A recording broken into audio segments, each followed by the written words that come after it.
welcome to Inkquiring Minds. My name is Doug and I'm back with another Pen Resurrection Sunday video.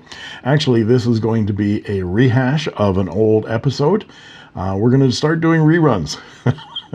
So what I'm going to do is I'm going to rebroadcast part of episode 75, which was the restore of a Parker 51 Vacumatic pen and pencil set. And the reason I'm doing that is because in that video I had a long segment in the middle of the very long video where I repaired the pencil part of that pair, the Vacumatic pencil. I've been working on this Parker 51 set in the last couple of days. This is a Parker 51 Aerometric pen and pencil set from 1949, just the year after the Vacumatics stopped being made and the Aerometrics were introduced, and they changed the pencil out as well. And so I was working on this Aerometric pencil, which is the push-pull clutch mechanism type, and I was wondering how to disassemble this. And so I started searching the internet on how to disassemble a Parker 51 Aerometric pencil, and it came up with my own video, episode 75. Of course, that was the Vacumatic, not the Aerometric. But in reviewing that part of the Vacumatic pencil restore, I thought that was very good information. And I thought that it should stand alone because I looked through the video myself to remember how I restored that pen and pencil set back in September of 2024. So I am working on this Aerometric pen and pencil set, and you'll see that real soon now. But in the meantime, let's watch how to restore a Parker 51 Vacumatic pencil right now. But let's look at the pencil now, because it has caused me problems as well. I've polished up both caps, and so they're almost brand new. They look lovely. But if you remember, when I pulled this cap off, it took the sleeve off the mechanism as well. And that is an issue. So first of all, let's talk about this Vacumatic pencil from 1948. These were mechanical pencils that fed the lead in from the front. It would push it and pull it and actually expel it as well as you turned this cap. The year after this pen and pencil set was made, Parker redesigned the Vacumatic into the Aerometric. Now this is a set from 1954. This is an Aerometric Parker 51 right here. And this is the Jotter fountain pen from 1954, which used the click that it still uses today. And here is the Aerometric pencil. And this pencil used a different clutch mechanism. By pushing on the cap, it moved a clutch which expelled the lead. And then you press the clutch and push the lead back in again. Very similar to modern mechanical pencils. The Vacumatic doesn't work like that, and many people can't figure out how they work, and so they do some funky things to them. So let's pull this cap off and you'll see what I mean. It pulled that sleeve right off of there. This sleeve fits onto the brass mechanism down at the nose and helps turn the mechanism to expel and retract lead. So in order to fix this, it's supposed to come off like that, and then you get the eraser at the end. And this is just a hollow tube right here. So in order to get at this mechanism, you have to remove the nose cone. And what I did was I put an elastic band around it and applied light pressure with some pliers, and then twisted the barrel to release that thread.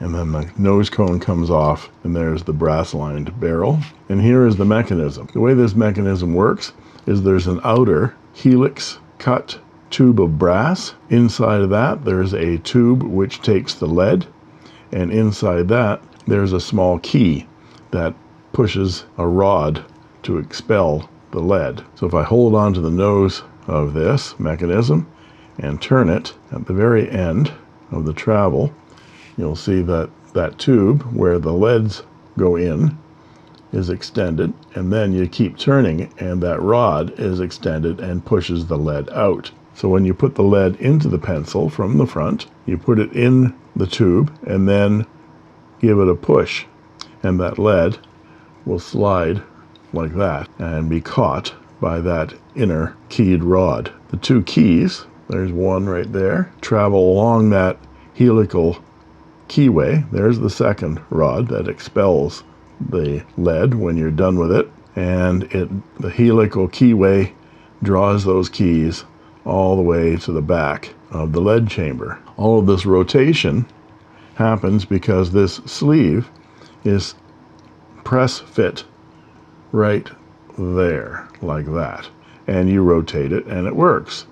The problem with this pencil is that someone has jammed so many leads down inside there. It expanded this and it broke off a bunch of lead in there, and they tried to crank it and it sort of crunched and expanded that metal, and you might not be able to see. It's very, very small. See if I can find it. There it is. There's a crack right there, and as you press fit this, that crack expands. So the mechanism will still work, but the sleeve keeps pulling off every time you pull the cap off. So the pencil works, but we want to seal that to make sure that this doesn't expand anymore and will still turn the mechanism. So I had a discussion with my daughter, who works with this kind of material, brass and stainless steel and stuff like that, fixing musical instruments every day. And she suggested a couple of things. I had suggested myself that I use Loctite on it, either red or blue. So I've ordered some Loctite, and I'm going to try putting Loctite blue, the temporary stuff, right there on those threads, and then let it dry and see whether that will hold it from being pulled out of the pencil. If it gets pulled out at all, then I'll try again with some Loctite red, which is permanent. But before I do that, I'm going to lubricate this with some graphite. I want to put oil in there because the leads are open in this space. So I don't want to get oil on your leads. It'll gum up the works. But this is brass on brass, and this is one of the problems with this design, is that wears out after a while. These little keys on these two rods will get worn down over the years, the more you use the pencil. So I'm waiting for my Loctite to come. My daughter's other suggestion was to fashion a brass ring that would fit right around that part of this and hold like a bandage, hold that break together when you put it on. I'll cross that bridge when I come to it, because fashioning a piece of brass, she said she'll take a look and see what she might have in her shop. But I'm going to put this back together again. We put the mechanism down inside the barrel and screw the nose cone back on again. This is only for storage of these leads, maybe a couple of leads, not for adding leads to the mechanism. That's the later design.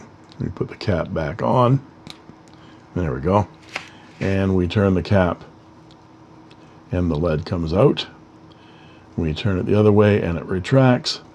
And when we're done and we need a new lead, we turn it all the way. The little piece of lead will be expelled there from that little sleeve. You turn the gear all the way back, take the new lead, put it down inside, get it so it pushes out just a little bit like that.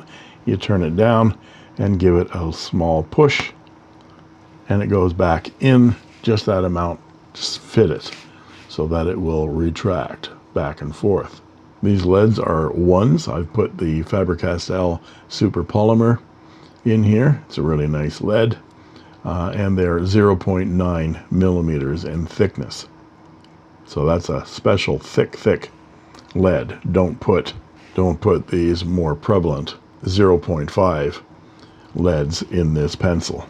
So I got my supplies finally, and this is the Thread Locker Blue, medium strength, Thread Locker Red, high strength. These are just different brands than what's it called, Loctite, but it's the same stuff. So I'm going to try the blue first, because this is removable. If it holds, great. If it doesn't hold, then I'll try the red. But before I seal this sleeve to the mechanism, I want to make sure that there's some good lubrication in there. So I got a little tube of extra fine graphite lubricant. I don't want an oil in there at all. And I'm just going to dust a little bit. Woo, it's falling right out. Dust a little bit of that graphite along that shaft. Try to get it into those helical grooves, especially around those keys where all the wear is. Gonna roll it a little bit.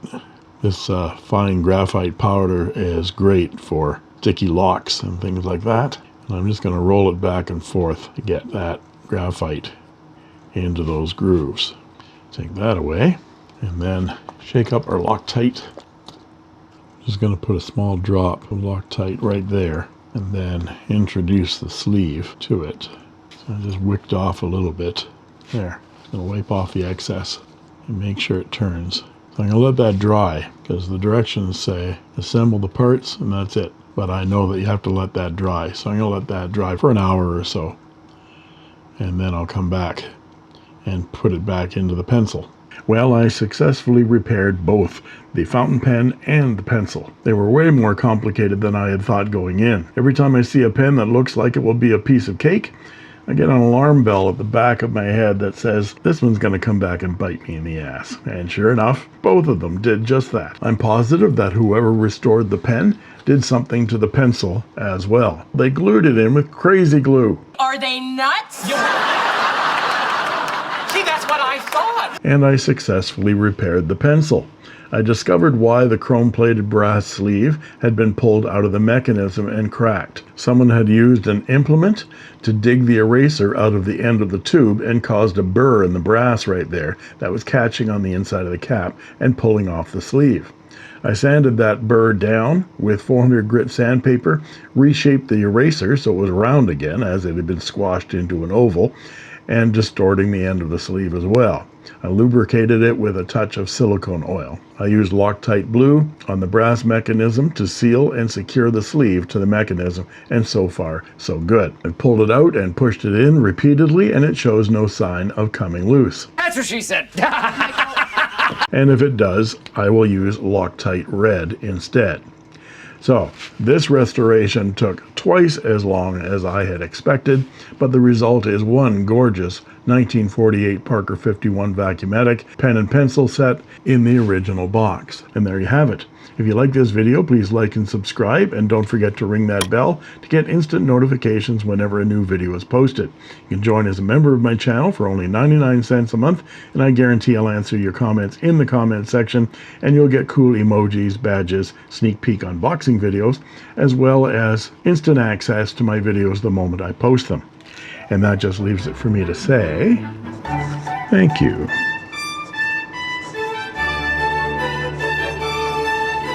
For watching, and that's all she wrote. I made this.